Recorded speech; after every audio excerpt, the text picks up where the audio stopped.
In today's video, I'm gonna show you how you can join a specific server or how you can change or switch servers on Roblox. So this is very easy.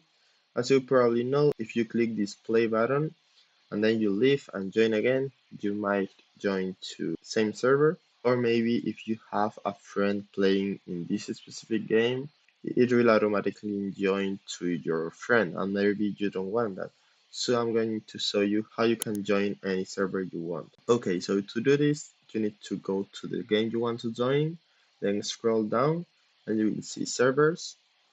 And once you are here, you will see servers my friends are in, and in my case I don't have any friend in this game right now, but it will appear here, and then you can see other servers.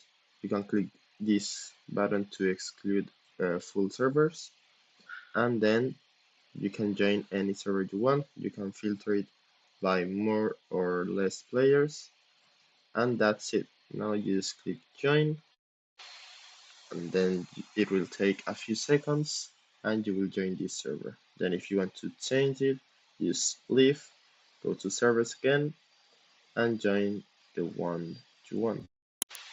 So I hope it was helpful and thanks for watching.